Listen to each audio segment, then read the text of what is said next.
Okay, this is a quick video for converting a fraction to a decimal.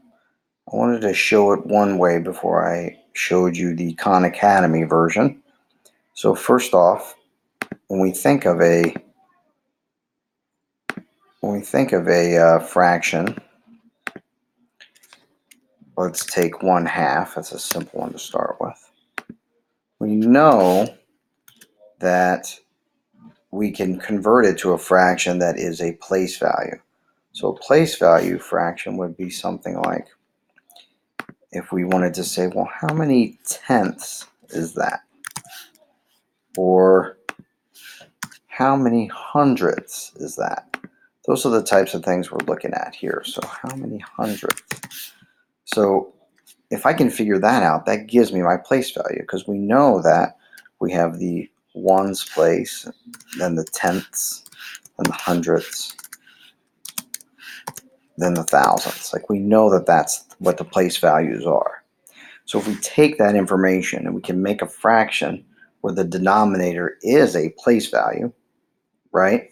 So just like if I had the fraction 5 ones, well, we know that 5 ones is equal to 5. We know that that equals 5. So knowing that when the denominator is a place value, the ones place, that means this is 5 ones, so 5. So if we can convert a fraction where the denominator is a place value, that assigns the place within the decimal where this number belongs. So considering that, we go back to our 1/2 example, and we know that 1/2 equals so many tenths. I know I can get halves to tenths by multiplying by 5 over 5. So I could take this 1/2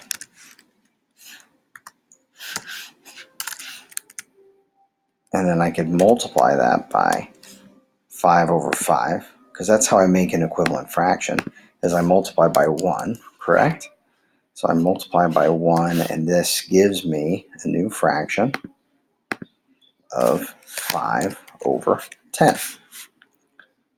So now I know that this is equal to 5 tenths. And I can represent 5 tenths as a decimal in this manner, 0 and 5 tenths. So these are all equal to each other. And that's pretty easy to see. I can take my half, convert it to an equivalent fraction, and then that equivalent fraction gives me my decimal that is the equivalent to my original fraction. So essentially I'm saying 1/2 is equal to 5 tenths. That's what this tells me. Now, to carry this a little further, I could also think about, well, are there fractions that I can change to hundredths? Are there fractions I can change to thousandths? And then are there fractions where this doesn't work? Like if the denominator is 7, I'm not going to be able to get to 10, 100, or 1,000. It's just not going to work out. Or if my denominator is 9, it's just not going to work out. So sometimes I can't do this. Like sometimes this does not work. And that's an important thing to think of as a sixth grader within math. And the video that I'm going to share with you from Khan Academy is going to show you how to change a fraction, take a fraction where you can't get to 10, 100, or 1,000 and convert it into a decimal. Something you did a little bit during your 5th grade year. Now, this particular review piece is more just to get you to keep remembering that numbers are all about place value. And when you focus on place value and understand that every place value is a power of 10, then it's a little simpler to take these fractions to convert them to decimals. So we'll do one more example with one that is not a 1 in the numerator and won't go to 10. So let's look at 3/4.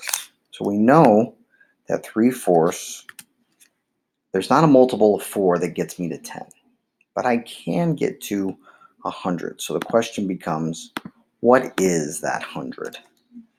So what numerator, or what times 4 gets me to 100? And you probably have already thought of this. Just while you're sitting there watching this, you probably said, well, Mr. Osborne, 25 times 4 gets me to 100. And that's right. 25 times 4 equals 100. So I could take this information here, 3/4 equals something over 100, and I can create my equivalent fraction, or find my equivalent fraction. So 3/4 times 25 over 25. Because I'm multiplying by 1, right? I'm multiplying by 1. I'm always multiplying by 1 if I'm creating an equivalent fraction. 3 times 25 is 75. So that's 75. And then 4 times 25 is 100, which we already said. That was the goal. So now I know that this 5 is in the hundredths place. If the 5 is in the hundredths place, then that means the 7 must be in the tenths place. So that gives me a decimal of 0.75. And I picked this one really because I was thinking about what you should know as a sixth grader, as a new sixth grader. And you should know that 3/4 are 75 cents. This is what a dollar is made out of, 4/4. Things that we use all the time. And we'll do one more of something that we don't do, but something we would expect you to know as a fifth grader going into sixth grade, as a new sixth grader.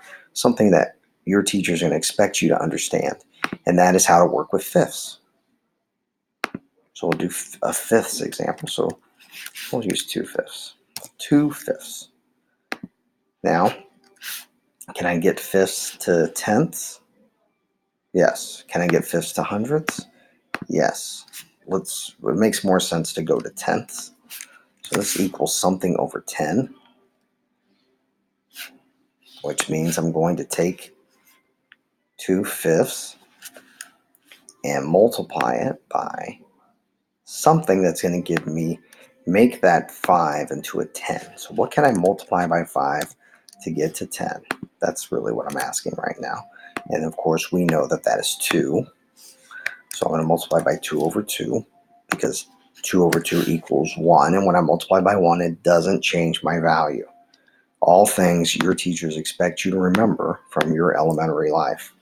So 4/10 is my new fraction, because 2 times 2 is 4, and 5 times 2 is 10. Because that's how we multiply fractions. You did that just last week. That was multiplying fractions. So now I've got my 4/10, which means the 4 must be in the tenths place. So my new decimal is 0.4. So 2/5 is equal to 4/10. And that is how you take a fraction and convert it to a decimal using the logic of place values. So again, if I go back to our first example, 5 over 1, the 1 is the ones place. 5 ones. So it's just 5, just like we would normally think. I could put 0.0 after it if I want. It doesn't change the value. It doesn't really add any meaning. So normally I would not do that. I'll just leave it as 5. And as we go back, we can see 1/2. I want tenths or hundredths or even thousandths if I can get to thousandths. Like if I have a denominator of 8, I'm going to go to thousandths, because 8 or 1,000 is divisible by 8. 100 is not. It doesn't divide nicely. 10 is not. It doesn't divide nicely. There's remainders if I do 10 or 100. So I go to 1,000 and it works out nicely. So those are the things that they expect you to know as a new sixth grader. How can I convert a fraction to a decimal? This is one way, by converting to a fraction where the denominator is a place value, whether the place value be the ones, the tens, the hundredths, or the thousandths, whatever it happens to be.